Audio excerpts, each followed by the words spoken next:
গর্ভাবস্থায় পুষ্টিকর খাবার খাওয়া খুব গুরুত্বপূর্ণ। এটি শুধু মায়ের শরীরের জন্য নয়, সন্তানের স্বাস্থ্যের জন্য বিশেষ ভূমিকা রাখে। চলুন সহজভাবে জেনে নেই কোন ধরনের খাবার খাওয়া উচিত এবং কী ধরনের খাবার এড়িয়ে চলা উচিত। তো স্বাগতম আপনাকে আজকের এই নতুন এপিসোডে। প্রথমে আলোচনা করব গর্ভাবস্থায় কোন ধরনের খাবার খাওয়া উচিত। ফল ও শাকসবজি। প্রতিদিন বেশি করে রঙিন ফল ও শাকসবজি খান। এতে ভিটামিন, মিনারেল এবং ফাইবার থাকে। প্রোটিন সমৃদ্ধ খাবার যেমন মাছ, ডিম, মুরগির মাংস, ডাল, বাদাম, দুধ, দই এগুলো বেশি করে খেতে হবে। ক্যালসিয়ামযুক্ত খাবার যেমন দুধ, দই, পনির এগুলো ক্যালসিয়ামের ভালো উৎস। আয়রন ও ফলিক অ্যাসিড সমৃদ্ধ খাবার যেমন লাল মাংস, ডাল, পালং শাক, কাঠবাদাম এগুলো আয়রনের ভালো উৎস। ফলিক অ্যাসিডের জন্য শাকসবজি, কমলালেবু ও ডাল খান।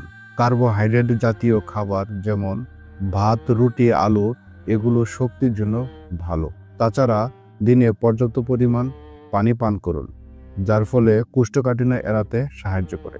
এখন আলোচনা করব গর্ভাবস্থায় কি কি খাবার খাওয়া উচিত নয়।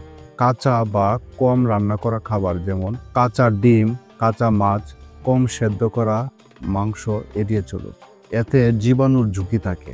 অতিরিক্ত ক্যাফিন খাওয়া এড়িয়ে চলতে হবে। সারাদিনে 1 কাপ কফি খাওয়া ঠিক আছে, কিন্তু বেশি ক্যাফিন গর্ভস্থ শিশুর ক্ষতি করতে পারে।